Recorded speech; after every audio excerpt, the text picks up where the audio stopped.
Once upon a time, at the age of 24, I was a student at St. John's Medical College in Bangalore. I was a guest student during 1 month of a public health course, and that changed my mindset forever. The course was good, but it was not the course content in itself that changed the mindset. It was the brutal realization the first morning that the Indian students were better than me. You see, I was a study nerd. I loved statistics from a young age, and I studied very much in Sweden. I used to be in the upper quarter of all courses I attended, but in St. John's, I was in the lower quarter. And the fact was that Indian students studied harder than we did in Sweden. They read the textbook twice, or 3 times, or 4 times. In Sweden, we read it once, and then we went partying. and that, to me, that personal experience was the first time in my life that the mindset I grew up with was changed.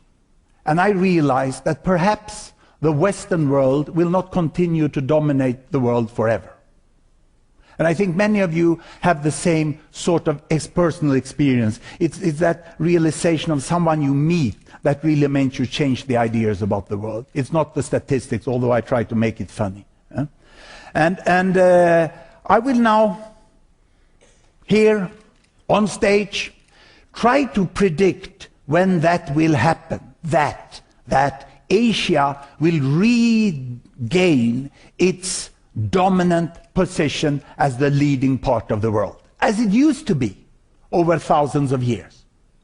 And I will do that by trying to predict precisely at what year the average income per person in India and China will reach that of the West. And I don't mean the whole economy, because to grow an economy of India to the size of UK, that's a piece of cake with 1 billion people.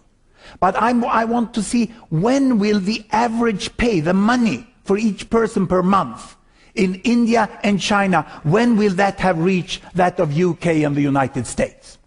But I will start with the historical background, and you can see my map if I get it up here, you know.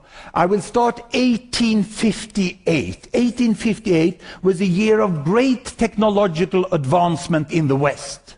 That was the year when Queen Victoria was able for the first time to communicate with President Buchanan through the transatlantic telegraphic cable, and they were the first to Twitter transatlantically.